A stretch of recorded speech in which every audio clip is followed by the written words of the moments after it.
Assalamualaikum warahmatullahi wabarakatuh. Bertemu lagi dengan saya di mata kuliah Riset Operasi. Kali ini kita masih membahas bab 8 tentang analisis jaringan kerja. Kita malam ini membahas tentang CPM. Dan malam ini juga kita sudah di pertemuan ke-12, KBM 12. Oke, siap? Kita belajar. Lanjut ya slide-nya. Sebelum membahas CPM lebih dalam, apa itu CPM, bagaimana menganalisisnya, saya ingin mereview sedikit tentang PERT ya. Materi sebelumnya, di mana PERT itu Program Evaluation and Review Technique itu kita belajar di situ untuk menganalisis apa aja. Kita membuat jaringan kerja, kemudian akhirnya kita mendapatkan waktu proyek. Nah, kemudian itu kita bisa menentukan probabilitas dari proyek tersebut. Apabila proyek itu dalam pengerjaannya waktunya diperlama ataupun dalam proyek itu waktunya dipercepat. Di mana dalam probabilitas itu atau kemungkinan atau peluang suatu kejadian proyek itu apakah bisa berhasil atau tidak proyek itu terlaksana, berapa persen probabilitasnya, seperti itu. Nah, kalau kita belajar tentang CPM, Critical Path Method, sama, masih ada hubungannya dengan waktu, tapi ada perbedaan. Kalau di CPM ada tambahan yang namanya biaya.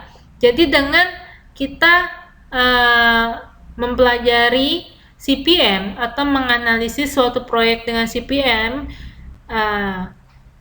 kita akan bisa mengetahui waktu berikut juga biaya yang dibutuhkan dalam pengerjaan proyek tersebut. Kemudian dalam CPM ini juga berusaha untuk mengoptimalkan ya biaya suatu proyek dengan mempersingkat waktu pengerjaan proyeknya. Jadi gini logikanya, misalnya ada pekerjaan ya, pekerjaan membangun suatu gedung, kemudian pengerjaannya seperti biasa, pengerjaannya itu kalau sudah dilakukan berulang-ulang, misalnya bisa selesai 52 minggu. Nah, kemudian ada kontrak ya. Kontrak saya pengen buat gedung ini, tapi saya ingin gedung itu selesai dalam 50 minggu. Nah, padahal pengerjaannya seperti biasanya itu hanya 52 minggu. Nah, berarti harus mengalami suatu percepatan. Nah, percepatan itu bisa dihitung. Apakah kedepannya, apakah dengan dipercepat jadi 50 minggu itu, apakah proyek itu bisa menguntungkan atau enggak sih, dalam artian ada benefit nggak sih diambil dari proyek tersebut. Jadi nanti kita bisa melihat nilai kontraknya berapa, kemudian juga bisa melihat biaya yang dikeluarkan dengan proyek yang dipercepat itu, seperti itu. Kalau misalnya nilai kontraknya lebih besar daripada biaya percepatan itu, ya proyek itu diambil. Tapi kalau misalnya biaya kontraknya itu nilainya lebih kecil daripada biaya percepatan, lebih baik kontrak proyek itu tidak diambil, seperti itu ya gambarannya. Oke. Di sini ada hubungan antara waktu dan biaya pada CPM ya. Kita lihat di slide-nya itu ada kurva ya, hubungan biaya dan waktu. Kita fokus ke titik A dulu, titik normal ya. Titik normal. Nah, itu ada waktu normalnya sama biaya normalnya. Tadi saya bilang misalnya ada proyek membangun sesuatu ya normalnya biayanya misalnya 100 juta, ya waktu normalnya ya 52 minggu seperti itu. Ternyata ada suatu kontrak yang minta bangun proyek tadi tapi pengen dipercepat, misalnya jadi 50 minggu waktunya. Ya otomatis akan terjadi peningkatan biaya pada si proyek tersebut. Nah, ini perubahan ini, perubahan antara waktu percepatan yang dimana berhubungan negatif dengan biaya percepatan ini bisa dihitung menjadi biaya tambahan namanya, atau incremental cost. Jadi biaya tambahan percepatan, dimana ini delta C per delta T ya, atau selisih dari waktunya, selisih dari biaya dibagi selisih dari waktu, dimana di sini rumusnya saya tambahkan tanda mutlak ya, jadi berarti poinnya harus nilainya positif seperti itu. Kemudian, nah ini alur CPM ya. Jadi nanti kalau di dalam soal itu sudah ada tabel-tabelnya, jadi kalian tinggal ke tahapan yang 3, memperkirakan waktu dan biaya kegiatan, kemudian menyusun jaringan kerja ya, menentukan waktu penyelesaian proyek dan jalur kritisnya, mencari waktu percepatan, kemudian menentukan percepatan proyek dan biaya, kemudian memutuskan apakah menerima atau menolak proyek tersebut, atau menerima atau menolak kontrak tersebut, seperti itu. Nah, kita biar lebih paham masuk ke contoh soal ya. Halaman 206 nomor 2. Di sini gini, kasusnya itu jadi ada suatu kontrak proyek ya intinya. Jadi ada yang menawarkan ke perusahaan suatu kontrak proyek, di mana proyek yang biasa dilakukan perusahaan itu selesainya itu 52 minggu, tapi tawaran kontraknya itu pengen 50 minggu seperti itu. Nah, di sini ingin mengidentifikasi apakah kontrak proyek itu sebaiknya diterima atau enggak sih, seperti itu. Maka harus dilihat dulu, kita harus menghitung biaya percepatannya itu apakah lebih besar dari nilai kontraknya atau enggak lebih kecil daripada nilai kontraknya. Dan dalam soal ini sebenarnya ada 3 pertanyaan ya, A, B, C, cuman saya ngambil A dan B. Oke ya, di tabel sudah saya tandain mana T0-nya, mana C0-nya, T1-nya, sama C1-nya. Oke, penyelesaiannya yang A, yang pertama kita ngikutin alur ya, memperkirakan waktu dan biaya kegiatan. Nah, kegiatannya kan ada dari kegiatan A sampai kegiatan N. Nah, kita harus cari dulu biaya percepatan atau delta C, selisih biayanya. Jadi misalnya untuk kegiatan A, biaya C1-nya misalnya 2.000 dikurangi C0-nya 2.000 jadi 0. Kemudian waktu percepatannya delta T, T1-nya 3 dikurangi T0-nya 3 sama dengan 0. Maka biaya tambahan percepatannya delta C per delta T 0 dibagi 0, 0. Oke ya. Kemudian saya ambil contoh lain, misalnya kegiatan N ya, yang paling bawah. Nah, nilai biaya percepatannya delta C-nya itu 8.000 dikurangi 10.500. C1-nya 8.000, C0-nya itu 10.500. Kan harusnya negatif 2.500 karena ada tanda mutlaknya, jadi 2.500. Begitu juga untuk waktu percepatannya delta T, T1-nya 8 dikurangi T0-nya 10 jadi 2. Kemudian biaya tambahan percepatannya delta C per delta T jadi 2.500 dibagi 2, mendapatkan 1.250. Lalu kita membuat jaringan kerja dengan metode AON ya. Jadi kalau untuk saya selalu memakai metode AON ya.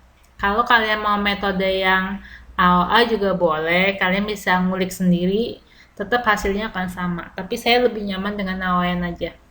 Oke ya, di AON kita pengen mengetahui apakah waktu proyeknya itu selesainya 52 minggu nggak sih? Oh, ternyata dengan metode jaringan kerja didapatkan 52 minggu. Jadi sama dari soalnya. Jadi proyeknya itu secara normal itu selesainya ya 52 minggu. Kemudian lalu kita mencari jalur kritisnya. Didapatkan jalur kritisnya untuk kegiatan C, kegiatan E, kegiatan G, kegiatan I, kegiatan K, kegiatan L, dan kegiatan N. Kemudian kita masuk ke inti soalnya. Jika waktu dipercepat 50 minggu. Nah, di sini saya mau jelaskan tabelnya dulu. Di sini ada tabel, kemudian ada tanda merah ya, kotak merah. Nah, tanda-tanda kotak merah itu adalah jalur kritis ya. Oke, kita lanjut lagi. Dalam penentuan percepatan proyek, pilih biaya tambahan percepatan proyek jalur kritis yang paling kecil. Lalu harus dilakukan penggambaran jaringan kerja ulang yang disesuaikan dengan waktu percepatan yang diminta. Gini jadinya, dari biaya tambahan percepatan pada jalur kritis ini, nilai yang paling terkecil yang mana? Yang kegiatan I. Biaya tambahan percepatannya sebesar 0.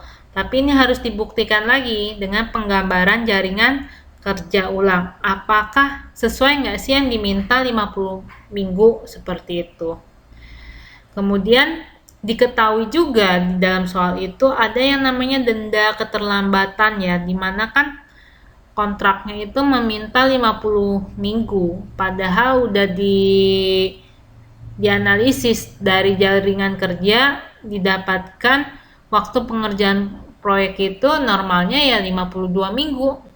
Berarti kalau gitu ada resiko keterlambatan sebesar 2 minggu. Nah, resiko ini 2 minggu ini dikalikan biaya denda per minggunya sebesar 1 juta. Jadi kemungkinan akan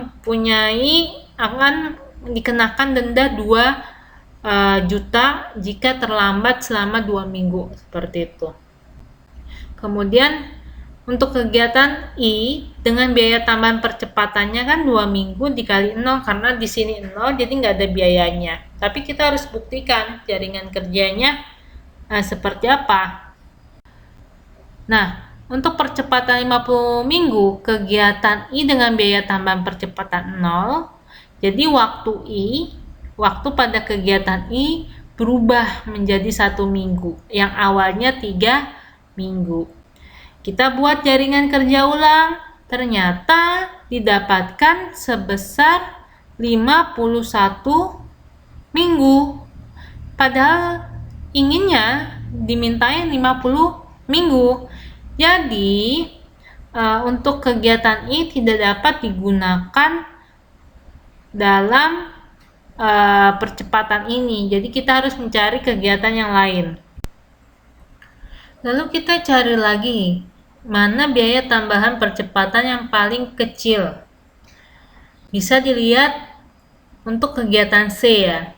Nah, untuk kegiatan C itu sebesar 750.000, lebih kecil dibanding kegiatan-kegiatan yang lainnya ya. Jadi di sini kegiatan C dengan biaya tambahan percepatannya sebesar 2 minggu dikalikan 750.000 sama dengan 1.500.000.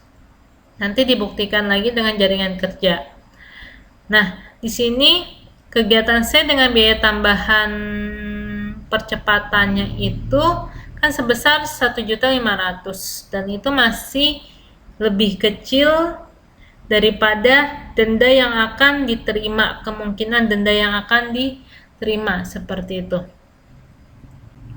Nah, kemudian Kemudian kita buat jaringan kerja ulang ya untuk kegiatan C, di mana waktu kegiatan C berubah menjadi 3 minggu, yang awalnya normalnya itu 5 minggu. Ketika sudah membuat jaringan kerja, ternyata terbukti waktu proyeknya 50 minggu. Dan jalur kritis ulangnya pun tidak berubah, masih sama kayak jalur kritis untuk proyek normalnya.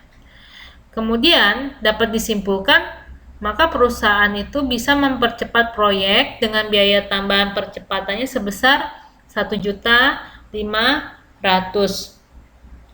Jika ditanya apakah perusahaan mempercepat proyek tersebut, jawabannya ya. Salah satunya jawabannya karena biaya tambahan percepatannya pun lebih kecil daripada denda yang akan diterima, seperti itu. Kemudian penyelesaian B, ketika penyelesaian B ditanya apabila ada nilai kontrak sebesar 130 juta, apakah perusahaan itu akan menerima proyek ini nggak sih, gitu. Kita hitung dulu. Nah, hitungnya pertama kita harus mengetahui namanya biaya penyelesaian proyek selama 50 minggu itu, di mana biaya penyelesaian proyek 50 minggu ini didapatkan dari biaya normal, total biaya normal ditambahkan biaya tambahan percepatan untuk kegiatan C. Kita ke biaya normal itu kita bisa datanya diambil dari data tabel, bisa dilihat di samping. Nah, biaya normalnya dijumlahkan dari kegiatan A sampai kegiatan N. Maka didapatkan sebesar 108.500.000. Kemudian ditambahkan biaya tambahan percepatan kegiatan C yang udah kita hitung sebelumnya sebesar 1.500.000. Jadi didapatkan 110 juta rupiah untuk biaya penyelesaian proyek 50 minggu.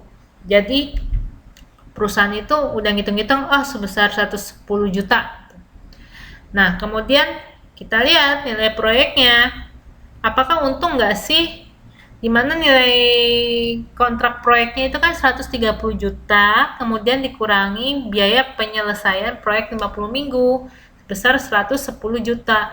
Nah, ternyata masih ada selisih 20 juta, selisih yang menguntungkan positif. Berarti karena untung, berarti lebih baik proyek itu perusahaan itu lebih baik menerima proyek tersebut, seperti itu. Nah, begitulah gambaran untuk pengerjaan CPM ya. Tidak begitu rumit dibanding PERT ya. Semoga bisa dipahami. Nanti kita akan latihan soal untuk lebih paham. Oke, untuk penjelasannya saya akhiri sampai sini. Wassalamualaikum warahmatullahi wabarakatuh.